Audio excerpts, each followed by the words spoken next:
북한이 러시아에 파병을 했습니다. 이로써 전쟁의 양상이 점점 더 복잡해져 가고 있습니다. 혹자는 총알바지 될 것이다 평가절을 합니다. 그러나 일각에서는 이거 확전이 되는 거 아니냐, 이미 미국의 일각에서는요 우리도 파병해야 하지 않겠는가라고 하는 소수 의견이 나오기 시작을 했습니다. 여러분 이뿐입니까? 지금 이스라엘과 하마스 간의 전쟁이 치열하게 계속되고 있습니다. 어제도 보니까 이스라엘이 이란의 수도인 테헤란을 폭격을 하지 않았습니까? 이런 일들을 우리가 이렇게 보면서 참 마음이 복잡해지죠. 한 통계학자가 지나간 5,500년의 역사를 딱 살펴보았습니다. 그러면서 전쟁이 과연 몇 차례나 일어났을까? 지나간 5,500년의 역사 속에서 전쟁이 무려 14,500번 일어났다는 겁니다. 14,500번. 다른 말로 바꾸면 지나간 5,500년 역사 가운데 매해마다 적어도 2번 이상 세상 어느 구석에서는 전쟁이 일어났었더라라는 겁니다. 지나간 역사를 보고 또 오늘 이 시대를 살펴보아도 이 땅에 정말 평화가 있는가라고 하는 생각을 해봅니다. 1899년 아르헨티나와 칠레가 영토 분쟁을 합니다. 치열하게 그들이 영토 분쟁으로 서로 옥신각신하다가 전쟁 일촉즉발이 되었습니다. 그때에 양국의 종교 지도자들이 한자리에 모입니다. 이래서는 안 되겠다. 우리가 무언가 해법을 찾아야 하지 않겠는가. 그래서 양국의 국민들을 설득을 하기를 시작을 합니다. 전쟁과 증오는 우리 후손에게 피해 보복만을 물려줄 뿐입니다. 오직 사랑만이 양국의 평화를 유지하는 길입니다. 호소하고 설득하고 결국 이 아르헨티나와 또 칠레가 그 중간에 있는 안데스 산맥 국경이지요. 여기에다가 서로를 향해 포격을 하려고 준비를 해놓은 대포를 철수를 시킵니다. 그리고 그 대포를 녹여가지고 예수님의 상을 하나 만듭니다. 여러분이 지금 보시는 것과 같은 바로 저거예요. 대포를 녹여가지고 예수상을 만든 겁니다. 그리고 그 밑부분에 성경 말씀을 이렇게 새깁니다. 예수는 우리의 화평이신지라 둘로 하나를 만드사. 너무 다르고 너무나 비교되고 너무나 갈등하던 둘을 하나로 만드는, 화평하게 만들고 평화하게 만드는 그분이 바로 예수님이시다. 여러분 그렇습니다. 예수님은 화평과 평화를 주시는 분이십니다. 예수님의 별명 중에 하나가 평화의 왕입니다. 예수님의 별명 중에 하나가. 그런데 예수님이 주시는 평화 중에 평화가 있습니다. 바로 우리를 하나님과 평화하게 해주십니다. 그게 나와 무슨 상관이 있는가? 아니요, 엄청나게 상관이 있습니다. 우리 모두에게 상관이 있습니다. 왜 그럴까요? 왜냐하면 우리들 인간 모두가 겪는 불행과 고통과 괴로움과 질병과 우리의 비극들, 그 모든 아픔들, 그 원인을 거슬러 올라가 보면요, 그것은 바로 하나님과의 깨어진 관계에서 시작되기 때문입니다. 복의 근원 되시고 우리에게 행복을 주시고 절대 선하시고 생명의 근원이신 하나님과 관계가 깨어지니까 당연히 인간에게는 불행이 찾아오고 고통이 찾아오고 질병이 찾아오고 죽음이 찾아올 수밖에 없는 것입니다. 그렇다면 왜 우리는 하나님과 깨어지게 되었을까요? 그것이 바로 죄 때문입니다. 죄. 지난 5월이에요. 태국에서 선교사 대회가 열렸습니다. 거기 가가지고 이제 말씀 전하고 점심시간이었습니다. 밥을 먹는데 맛있게 태국 음식을 이제 막 먹으려고 하는데 파리가 그냥 계속 앵앵거리면서 달라붙으면서 자기가 먼저 먹겠다는 겁니다. 내놔라 막 이러면서. 그래서 이 파리를 쫓으면서 부지런히 먹고, 그러면 파리는 또 달라붙고 또 쫓고, 파리와 하여튼 얼마나 씨름했는지 모릅니다. 그러면서 갑자기 그 생각이 드는 거예요. 이 파리는 전 세계 어디나 똑같구나. 여러분 그렇지 않습니까? 그냥 하여튼 먹는 거 달라붙어서 먹으려고 하는 그 파리의 본성입니다. 한국 파리도 그렇고 태국 파리도 그렇고 미국 파리도 그렇고 일본 파리도 그렇고 유럽 파리도 그렇고 프랑스 파리만 그렇지 않아요. 다 그래요. 다 똑같아요. 그냥 뺏어 먹으려고 이게 파리의 본성인 것입니다. 여러분 죄도 마찬가지입니다. 죄의 본성을 가지고 있는 우리들 인간은요, 세상 어느 곳에 있는 인간이라 할지라도, 또 인간 사회라 할지라도 똑같습니다. 갈등이 있고 미움이 있고 원망과 불평과 절망이 있고, 해서는 안 될 짓들 하고 범죄가 저질러지고, 심지어는 살육이 일어나고 전쟁의 참화 속으로 사회를, 세상을 끌고 가는 이러한 참담한 모습들을 보는 것입니다. 이 죄의 본성이 역사하지 않는 곳은 소위 유토피아라고 하죠. 이 세상 현실 사회 속에서는 찾아볼 수 없습니다. 그건 소설가들의 소설 안에서나 찾아볼 수 있는 거지요. 죄의 본성으로부터 자유한 사람은 없습니다. 성경은요, 극단적으로 모든 인간은 죄인이다 라고 정의를 딱 내립니다. 반발하는 분들이 계세요. 내가 무슨 죄인이냐, 또 이런 생각하시는 분도 계세요. 그럼 천진난만하고 순진무구한 젖먹이들도 죄인이냐, 걔네가 무슨 잘못하는 게 있느냐. 이 기독교 역사를 보면요, 굉장히 굵직굵직한 신학자들이 계십니다. 성경을 연구하고 교리를 우리에게 가르쳤던 분들. 그 중에 한 분이 어거스틴이라고 하는 분이십니다. 근데 이 어거스틴이 젖먹이를 보니까 인간은 죄인이라는 거예요. 옆집에 있었던 아기가 젖먹입니다. 배고프니까 엄마가 젖을 물려줬어요. 잔뜩 먹고 포만감에 졸고 있습니다, 아기가.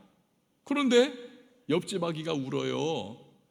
엄마가 젖을 안 준 겁니다. 아니, 엄마가 몸이 약해서 젖이 안 나오는 거예요. 그래서 이 엄마가 자기 아기 다 먹였고 젖이 남아있으니까 그 집 아기 불쌍해서 젖을 물렸습니다. 그런데 그걸 본 이 아기가요, 자기는 배가 그냥 빵빵하게 나와가지고 트럼꺽하고는 포만감에 젖어 있었으면서도 불구하고 옆집 아이 우리 엄마가 젖 물려줬다고 해가지고 애가 말도 못하면서도 얼굴이 그냥 새파랗게 질리더라는 거예요. 그걸 보면서 야, 인간은 젖먹이나 나이 든 사람이나 할 것 없이 자기중심성, 이기심, 악한 본성, 이게 다 똑같구나. 그래서요, 이 말이 맞습니다. 죄를 지어서 죄인인 것이 아니라 죄인이라서 죄를 짓는 겁니다. 나는 그거 안 하고 싶었어요. 그렇게 하고 싶지 않았어요. 왜 그렇게 합니까? 우리 인간이 죄성이 안에 있기 때문에 그렇습니다. 죄성이. 그런데 성경이 말씀하는 이 죄인, 이것을 우리가 조금 더 정확하게 이해할 필요가 있습니다. 죄라고 하는 것을요, 이 죄, 성경의 원어인 헬라어로 하말티아라고 합니다. 하말티아. 이 하말티아의 뜻은 화살을 쐈는데 관역을 빗맞춘 것을 의미합니다. 그리고 그 관역은 하나님이에요. 하나님의 뜻을 의미하기도 합니다. 그러니까 하나님께서 우리에게 원하시고 기대하시는 삶이 있고 방향성이 있습니다. 하나님을 따라 사는 것이고, 하나님과 관계하며 살아가는 것이고, 하나님의 뜻을 따라 살아가는 것입니다. 그런데 하나님을 믿지 않아요? 하나님과 관계없이 살아갑니다. 하나님 뜻대로 행하지 않는 삶, 이러한 모습을 일체 죄된 삶이다, 하나님 없이 살아가고 있는 사람을 죄인이다, 성경은 그렇게 말하고 있는 겁니다. 나쁜 일 해서 꼭 죄인이냐? 그게 아니라 근본적으로 하나님과 관계없는 완전하시고 거룩하신 하나님과 관계없이 살아가고 있기에 불완전할 수밖에 없고, 거룩하지 못한 행하는 모든 것들, 크고 작은 일들이 죄성이 묻어나 있고 미움과 증오와 갈등과 불행과 괴로움이 묻어나 있는 인간, 그 죄라고 하는 것이고, 그래서 죄인이라고 하는 겁니다. 여기서 벗어날 수 있는 사람은 없습니다. 로마서 3장 23절을 보니까 성경이에요. 모든 사람이 죄를 범하였음에, 모든 사람이라는 겁니다. 그래서 하나님의 영광에 이르지 못하더니, 그러니까 사람은 누구나 하나님 혹은 하나님의 뜻과 어긋난 삶을 살아가는 이 하말티아, 죄의 영향력 아래에 있다는 것입니다. 문제는요, 하나님은 행복과 생명의 근원이시기 때문에 이 하나님으로부터 멀어져 있고 끊어져 있는 사람은 결국 필연적으로 그 삶에 생로병사의 고통이 찾아오고 불행이 찾아오고 인생의 괴로움 속에 몸부림치며 살아갈 수밖에 없는 것입니다. 마치 빛이 차단이 되면 필연적으로 어두움이 임하는 것과 같은 원리죠. 그래서 인생살이 내내 괴로워하다가 생로병사를 겪고 마지막에는 영원한 사망과 지옥에 떨어질 수밖에 없는 겁니다. 심판받는 거죠. 로마서 6장 23절 성경 말씀이죠. 죄의 싹슨, 죄의 대가, 죄의 결과라는 거예요. 사망이요, 죽음이라는 겁니다. 히브리서 9장 27절 성경 말씀은 한 번 죽는 것은 사람에게 정해진 것이요 그 후에는 심판이 있으리니. 이 심판은 영원한 심판입니다. 천국이냐 지옥이냐의 심판인 거죠. 그러니까 얼마나 불행합니까? 여러분, 인생을 일컬어서 그 말 하잖아요. 고해다, 고통의 바다. 철부지 어린아이 쩍이나 그때나 좋다고 그냥 행복한 거 즐겁다 이러죠.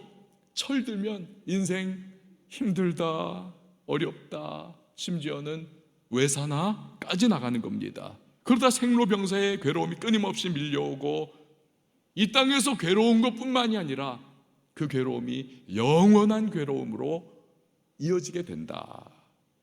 여러분, 우리가요, 물론 인생에 대해서 희망을 노래하는 것, 그거 참 좋은 일이죠. 무슨 위대한 업적을 이루어내는 것, 그것도 대단한 일이죠. 부럽습니다. 어떠한 우리나라 굴지의 대기업을 만드신, 지금은 세상 떠나신 어떤 회장님, 그분은 아침에 눈 뜨는 시간마다 막 희망의 심장이 뛰었다고 하지 않습니까? 오늘은 내게 무슨 일이 일어날까? 오늘은 어떤 좋은 일이, 어떤 대단한 일이 내 삶에 찾아올까? 야, 그런 인생 살면 얼마나 해피하겠습니까? 그렇지만 여러분, 우리의 인생이 영원이라고 하는 시간에 비교하면 그 모래사장에 어마어마한 모래 가운데 하늘, 그게 우리의 인생일 따름인 거죠. 눈 깜짝할 사이에 지나가는 거 아닙니까? 그렇기 때문에 이 죄 문제를 해결하지 못하면, 하나님과의 관계가 회복되지 않으면 이 땅에서 우리가 희낙낙하며 살아가고 좋다 하면서 살아가는 것들 일장춘몽이 될 수밖에 없는 겁니다. 죄 문제 해결할 때, 하나님과의 관계가 회복될 때 비로소 인생은 진정한 의미를 갖게 되는 것입니다. 서양에서는요, 좀 이제 우리나라하고 좀 이제 문화가 다른 부분이 많잖아요. 우리나라는 공동묘지, 그러면 어떻습니까? 진짜 공동묘지예요. 아주 그냥 서늘하고 그냥 월하의 공동묘지 그래가지고는 막 이상한 느낌 들고 을씨년스럽고 산 위에 이렇게 있잖아요. 근데 서양에서는 공동묘지가 산 아래, 그것도 우리 동네 교회 뒷마당이라든지 또는 그 동네에 잔디밭 쫙 펼쳐진 곳에 이렇게 공동묘지가 있습니다. 그래서 아이들이 거기서 뛰놀기도 하고 그 묘비에 써 있는 글들을 사람들이 읽으면서 이분은 어떤 분이었구나 이렇게 또 흥미를 갖기도 하고, 심지어는 피크닉을 그 공동묘지에 이렇게 돗자리 깔아놓고 하기도 합니다. 굉장히 평온해 보이고 아름다운 그러한 모습들이 있어요. 어떠한 남자가 공동묘지에서 이렇게 그 비석을 보면서 이렇게 관심을 갖고 있습니다. 왜냐하면 그 비석에 세 줄로 글이 써 있었기 때문에 그렇습니다. 그 글이 뭐냐? 첫 번째 줄에 나도 전에는 당신처럼 그 자리에 그렇게 서 있었소. 그 글을 보니까 이 사람이 꽤나 유머가 있던 분인 것 같다. 그래서 미소가 지어지더라는 거예요. 그런데 두 번째 줄, 나도 전에는 당신처럼 그곳에 서서 그렇게 웃고 있었어. 그래서 좀 긴장이 되더라는 겁니다. 드디어 마지막 셋째 줄, 이제 당신도 나처럼 죽을 준비를 하시오. 여러분, 이게 우리 인생이 결국에는 직면하는 분명한 미래가 아닙니까? 다가옵니다. 그럼 우리가 어떻게 영원을 준비할 수 있을까요? 어떻게 죄의 문제를 해결하고 어떻게 하나님과의 깨어진 관계를 다시 회복시킬 수 있겠습니까? 그 해답이 바로 예수님인 것입니다. 하나님은 우리가 죄로 인하여 멸망하는 것을 결코 두고 볼 수가 없었습니다. 그래서 하나님의 아들 예수님을 이 땅에 보내어 주셨습니다. 예수님은 죄의 지읒자도 모르시는 분이세요. 거룩하시고 성결하신 예수님이십니다. 근데 그 예수님께서 우리가 받아야 할 모든 죄의 형벌과 깨어진 하나님과의 관계로부터 우리가 당해야 할 심판과 모든 저주를 예수님이 친히 그 한 몸으로 십자가에서 다 담당해 주셨습니다. 그래서 피 흘려 주셨고 못 박히셨고 결국 그가 십자가에서 대신 죽어 주셨습니다. 죄의 싹은 사망이라고 하지 않았습니까? 죄의 결과, 죄의 대가는 사망이다. 즉 예수님이 우리 위하여 죄의 값을 다 죽음으로 치러 주신 겁니다. 죽음으로써. 그렇기 때문에 이러한 예수님의 십자가 사건을 우리가 이제 의지하면요, 우리가 당해야 할 저주와 형벌과 죽음, 하나님으로부터 받아야 할 모든 저주, 이것들로부터 면제가 될 수가 있는 겁니다. 왜냐하면 예수님이 십자가 사건을 통해서 나를 위하여 대신 그 모든 것들을 감당을 해 주셨기 때문에 그렇습니다. 그래서 내가 이제는 하나님과의 관계가 회복이 될 수가 있고, 그리고 영원한 생명과 구원을 받아 누릴 수가 있게 된 것입니다. 이게 엄청난 혜택을 우리가 받게 된 거지요. 그래서 나폴레옹이 이런 말을 했습니다. 소크라테스가 만약에 이 방 안에 들어온다면 우리는 다 일어서서 그를 칭송해야 할 것이다. 하지만 예수께서 이 방 안에 들어오신다면 우리는 다 엎드려서 그분을 경배해야 할 것이다. 여러분, 바로 그 말이 맞아요. 그렇기 때문에 우리가 오늘도 전 세계 20억 명의 크리스천들이 일요일만 되면 교회에 나와서 우리에게 구원의 길을 열어주시고 우리의 죄악이 용서받는 길을 열어주시고 하나님과의 깨어진 관계가 회복될 수 있도록 그 십자가의 놀라운 일을 이루어 주신 예수님을 찬양하고 예수님을 높이고 예배를 드리는 것입니다. 자, 그러나 모두가 이 은혜를 누리는 것은 아닙니다. 예수님이 십자가에서 행하신 이 일을 믿는 사람이, 믿음으로 받아들이는 사람이 그 혜택을 누릴 수가 있는 것입니다. 성경에서 가장 핵심적인 구절을 하나 찾으라. 이 두꺼운 성경에서 가장 핵심 구절 하나를 뽑으라. 요한복음 3장 16절입니다. 우리 같이 한번 읽어봤으면 좋겠습니다. 시작. 하나님이 세상을 이처럼 사랑하사 독생자를 주셨으니 이는 그를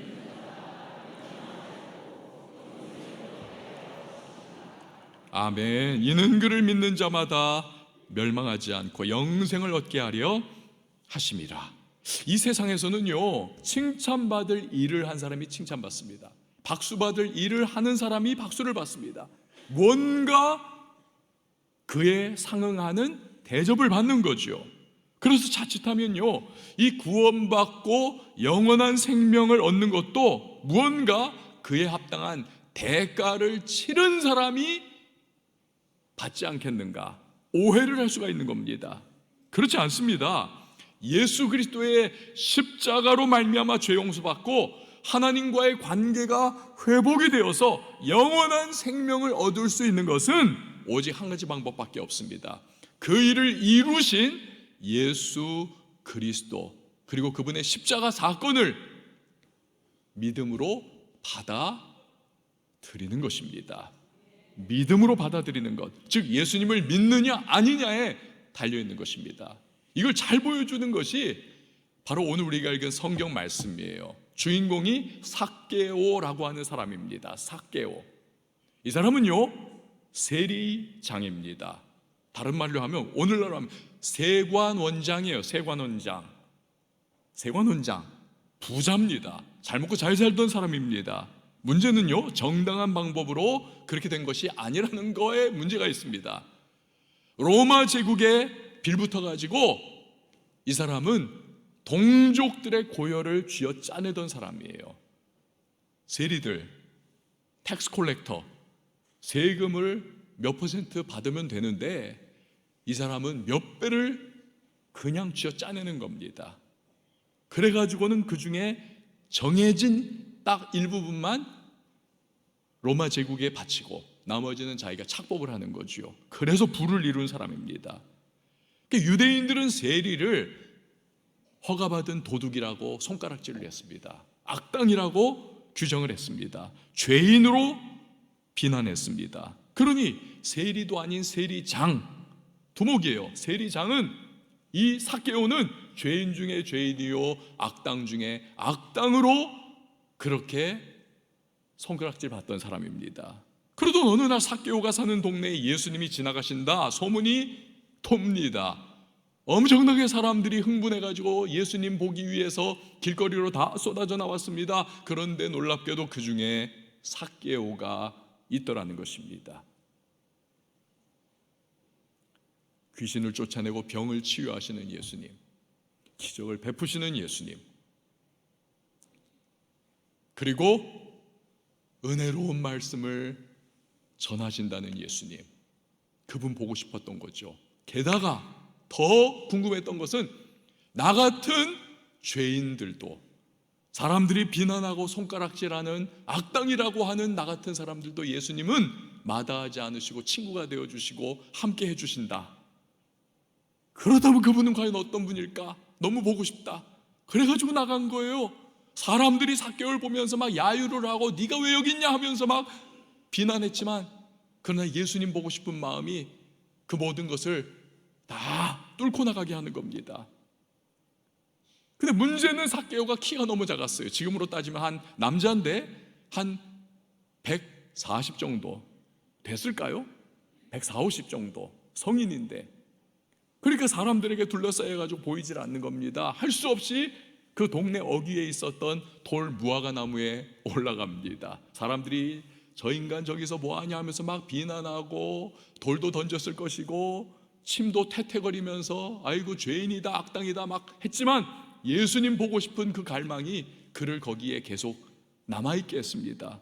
드디어 예수님이 그곳을 지나가십니다. 여기저기서 사람들이 요청과 막 소리를 질렀겠죠. 예수님 내 병 좀 치료해 주세요. 예수님 기적 좀 베풀어 주세요. 예수님 좋은 말씀 좀 해주세요. 그런데 예수님이 놀랍게도 하셨던 일은 무엇입니까?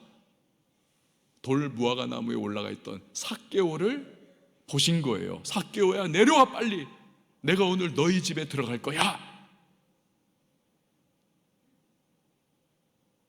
예수님은 신적인 능력으로 생전 처음 보는 삭개오의 이름을 알고 계셨습니다. 그리고 그의 인생을 완전히 송두리째, 아니 영원히 바꾸어 놓을 만남으로 초대하신 겁니다. 이 초대는요, 삭개오가 어떤 사람인지, 그가 어떤 평판을 받는 사람인지, 그가 어떠한 과거의 삶을 살았는지와는 상관없습니다. 이 초대는 주권적인 초대였습니다. 그리고 은혜로 부르신 것이었습니다. 여러분요, 우리도 마찬가지입니다. 하나님이 우리를 그분과의 만남, 즉 구원으로 초대하실 때 우리를 어떤 조건을 보고, 우리의 어떤 배경을 보고, 우리가 착한 사람인가 나쁜 사람인가 우리의 평판을 보고 부르지 않습니다. 만약 그런 기준으로 우리를 부르신다면 완벽하시고 완전하시고 거룩하신 흠과 점과 티가 하나도 없으신 그 하나님 앞에서 누가 의롭고 누가 남보다 더 낫다? 50보 100보예요. 하나님의 기준으로 바라보면 여러분, 그분 앞에 설 수 있는 사람은 아무도 없는 겁니다. 오직 하나예요. 오직 하나. 그분의 주권적인 선택, 그 선택으로 우리를 부르신 겁니다. 그래서 기독교를 일컬어서 은혜의 종교다. 그리고 기독교인들은요, 구원을 일컬어서 은혜로 받는 선물이다 라고 하는 것입니다. 은혜로 받는 선물이다. 잔인한 노예 상인이었습니다. 그러다가 구원받아가지고 인생이 뒤집어지고 나중에 목사님도 되었어요. 존 뉴턴. 이분이요, 이런 말을 했습니다. 천국에 가면 네가 3번 놀랄 거야. 첫 번째는 왜 놀라냐 하면 여기 꼭 와 있을 거라고 생각했던 사람이 없어서 놀랄 것이고, 두 번째는 아니 저 사람이 어떻게 여기 왔을까? 그래서 놀랄 것이고, 세 번째는 내가 여기 있네? 그래서 놀랄 것이다. 천국에 가면.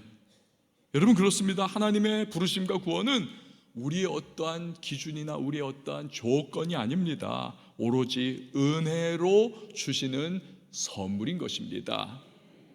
세상에서는요, 무언가를 얻으려면 반드시 값을 치러야죠. 평생 우리가 그렇게 살다 보니까 어떤 분은 하나님이 주시는 구원, 하나님과의 회복, 영원한 생명, 이걸 얻는 것도 내가 뭘 해야 한다라고 생각을 합니다. 그래서 자꾸 좋은 일, 선한 일, 이거 하면 내가 구원받는가, 이거 하면 내가 하나님이 인정해 주시는가 착각을 해요. 어떤 분은 내가 고행을 하면 천국 갈 수 있는가 착각을 합니다. 또 반면에 어떤 분은 나는 살면서 잘한 일도 없고 착한 일도 못했고 남도 잘 못 도와줬고 내가 한 것은 인생 후회할 일 가득했었고 내가 어떻게 천국 간다라고 내가 말할 수 있겠나? 내가 어떻게 하나님 찾을 수 있겠나? 내가 무슨 낯짝으로 교회를 갈 수 있겠나? 아예 자포자기하는 분도 계세요. 여러분 다시 말씀드리지만 구원과 영원한 생명은 은혜로 주시는 선물인 것입니다. 왜냐하면요, 우리의 범위를 넘어선 너무나 가치 있고 너무나 귀중한 것, 내가 감당할 수 없을 만큼 너무나 귀한 것은요, 내 힘으로 얻어낼 수 없는 것은요, 그걸 주는 분의 선물로서만 우리에게 주어지는 것입니다. 구원이 바로 그런 것입니다. 구원과 영원한 생명은 은혜로 주시는 선물인 것입니다. 너무나 귀한 것이기에, 값으로 따질 수 없는 것이기에, 내가 그 무엇을 대가로 치르더라도 나로서는 그것을 받아낼 도리가 없어요. 그래서 하나님께서 그것을 우리에게 은혜로 선물로 주시는 것입니다. 근데 한 가지 기억할 것이 있어요. 숨 좀 한번 돌리시고요. 한 가지 기억해야 할 것은 은혜로 주시는 선물인 이 구원을 우리는요, 믿음으로 받아들여야 한다는 것입니다. 믿음으로 받아야 한다. 믿음으로. 누가요, 정말 어마어마한 선물, 이걸 내게 주려고 하는데 내가 고맙습니다 하면서 받지 않으면 아무리 선물 준비했어도 내 것이 될 수가 없는 겁니다. 미국의 대통령 중에 앤드루 잭슨이라고 하는 분이 있습니다. 우리나라도 여러분 광복절 같은 데 특사 있잖아요. 광복절 특사, 사면령. 미국도 그렇습니다. 독립기념일 때 주로 이제 사면령을 내리거든요. 앤드루 잭슨 대통령이 여러 죄인들을 사면령을 내렸는데 그 중에 한 사람이 조지 윌슨이라고 하는 사람이었습니다. 이 사람은 사형수예요. 그런데 원래는 공무원이었던 이 사람이 사람을 죽이고 사형수가 된 겁니다. 그의 친구들이 워싱턴 DC 미국 정가에 굵직굵직한 사람들이었던 것 같아요. 로비를 벌이고 탄원서를 막 작성을 하고 해가지고 결국에는 대통령이 사면령을 그에게도 내렸습니다. 살아날 수 있게 된 거예요. 근데요, 이 조지 윌슨이 그 사면령을 거절을 합니다. 죽겠다는 거예요. 왜? 아마도 양심의 가책이 있었겠죠. 내가 사람 죽였구나. 내가 어떻게 이러고도 살까? 이 건이 연방 대법원까지 올라갔습니다.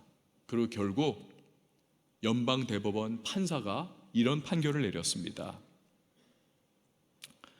사형수가 용서를 거절하는 경우는 드문 일입니다. 그러나 사면을 거절한 자에게 특사령은 효력을 미칠 수 없습니다.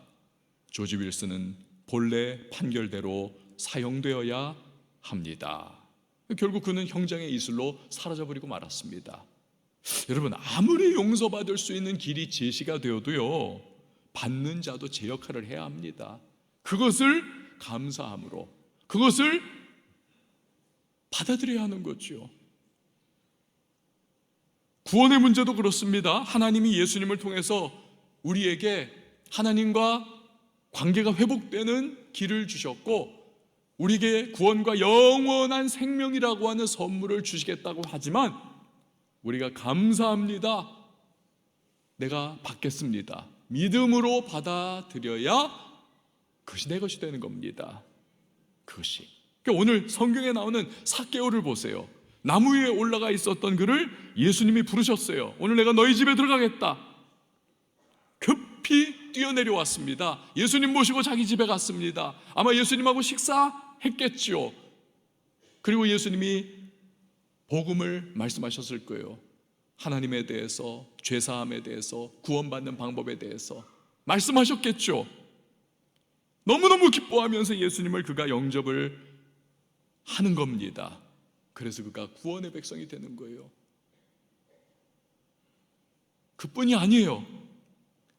이 정말 사람들로부터 손가락질 받고 미움받고 증오의 대상이었던 악당 중에 악당, 죄인 중에 죄인이었던 삭개오가 예수님 만나서 다른 자기의 어떠한 행위가 아니라 예수님이 주시는 그 구원의 은혜의 선물을 믿음으로 받아들이고 나서는 너무 기쁜 거예요. 자기가 영원한 생명을 얻게 되었고 용서받았고 하나님과의 관계가 회복되어서 너무 기쁘니까 그가요, 인생의 가치가 바뀌어버립니다. 지금까지는 혈안이 되어서 돈 하면서 진짜 돈 사람처럼 살았는데 이제는요, 자기가 가지고 있던 그 전 재산의 절반을 뚝 잘라가지고 가난한 사람들에게 다 나눠주겠다는 겁니다. 혹여나 내가 누군가를 착복했다면 4배를 갚아주겠습니다. 4배를. 인생의 가치가 완전히 뒤집어진 그런 모습. 여러분, 이것은 그가 예수님의 부르심과 구원의 초대를 믿음으로 받아들였다는 것을 보여줍니다. 그래서 감사한 것이고, 나 같은 죄인 살리신 예수님의 은혜가, 그 구원의 선물이 너무너무 감격스러워서 인생이 그렇게 뒤집어져 버린 거죠. 예수님은 그에게 구원이 임했고 하나님 백성이 되었다고 선포하십니다. 그리고 그 삭개오의 집에서 놀라운 말씀을 하세요. 예수님이 왜 이 땅에 오셨는지 10절 말씀 보니까 인자가, 예수님이에요. 예수님이 온 것은 잃어버린 자를 찾아 구원하려 함이니라. 잘난 사람, 뭐 좋다고 막 하여튼 남들이 다 박수치는 일 한 사람, 대단한 사람, 업적을 남긴 사람, 이런 사람이 아니라 잃어버린 사람, 즉 나는 부족합니다, 나는 연약합니다, 나는 방법이 없습니다, 이런 사람들을 찾아서 구원의 선물을, 영원한 생명이라고 하는 선물을 주기 위하여 예수님이 오셨다는 것입니다. 그리고 이 잃어버린 자에는 저와 여러분, 우리 모두가 포함이 되는 것입니다. 오늘 이 자리에는요, 초대받고 교회에 오신 분들이 계십니다. 동시에 교회는 계속 나왔지만 예수님이 주시는 이 구원의 은혜의 선물을 아직 받지 않고 그냥 왔다 갔다만 하고 있는 교회 안의 불신자들도 여럿 계십니다. 예수님께서 십자가에서 우리가 받아야 할 죄의 형벌인 죽음을 대신 받아주셨습니다. 하나님과의 관계가 회복되는 길을 열어주셨습니다. 이 사실을 믿는 사람은 은혜의 선물인 구원과 영원한 생명을 누릴 수가 있게 되는 겁니다. 이 시간에 우리 찬양을 하나 좀 부르려고 하는데요, 초대받아 오신 분들은 당연히 이 찬양 모르시니까 그냥 들으십시오. 그리고 가사를 한번 눈으로 따라봐 주세요. 또 아시는 분들은 또 같이 따라 부르면 좋겠습니다. 우리 시간 함께 예수님에 대한 노래예요. 같이 한번 불러보도록 하겠습니다. 안개 속에서 주님을 보내 아무도 없을 것 같던 그곳에서 손 내미셔서 나를 붙드네 길 잃고 쓰러져가던 그곳에서 안개 속에서 주님을 보내 아무도 없을 것 같던 그곳에서 손 내미셔서 나를 붙드네 길 잃고 쓰러져가던 그곳에서 주 말씀하시네 내 손 잡으라고 내가 곧 길이요 진리 생명이니 나 그리를 보내 주 예비하시고 다른 길로 돌아서지 않으리 예수의 길 그 좁은 길 나는 걷네 주 손잡고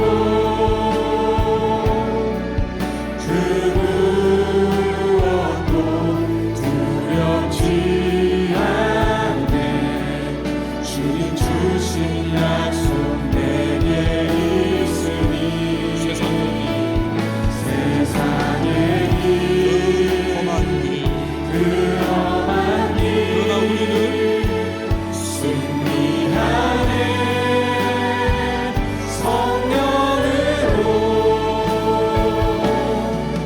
그 무엇도 바라지 않네 저 하늘에 내 소망 다시 한번 찬양합니다. 안개 속에서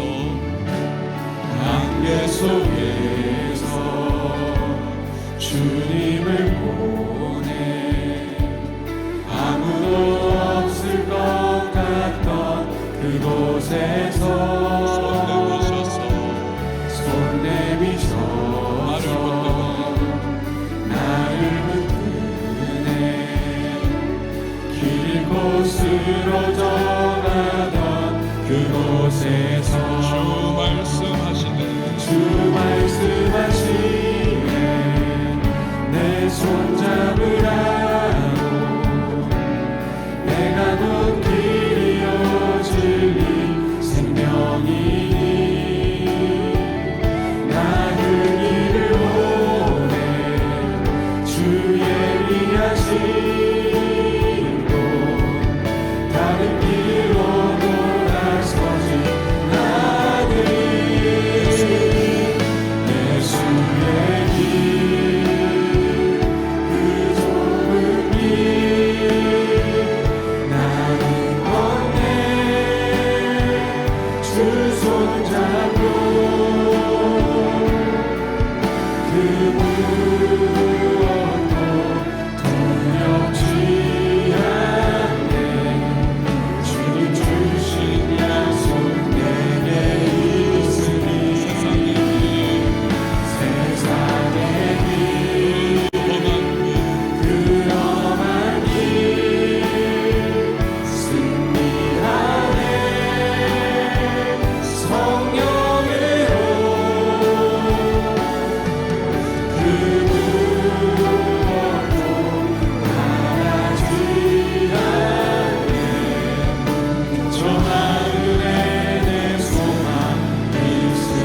읽었습니다만 그 안에 예수님에 관한, 예수님을 따라 살아가는 인생, 여기에 대한 메시지가 담겨 있었습니다. 하나님과의 관계가 끊어져서 영원한 죽음으로 나아가는 우리들, 이 땅에서의 잠깐의 행복과 지지고 볶는 삶, 여러 가지 생로병사, 그러나 그 후에 영원한 심판과 멸망이 우리 앞에 있었지만 예수 그리스도께서 이 땅에 오셔서 나 위하여 십자가에서 대신 죽어주셨습니다. 피 흘려주셨습니다. 그 예수님, 나 위하여 행하신 십자가 사건을, 또 예수님이 내게 영생을, 구원을 주신다는 사실을 내가 믿음으로 받아들일 때 우리에게 하나님과의 관계 회복의 길이 열리고 영원한 생명이 임하고 구원의 백성으로 살아갈 수가 있는 것입니다. 이 시간요, 우리 잠깐 기도하려고 합니다. 잠깐 눈을 감아주시면 좋겠습니다.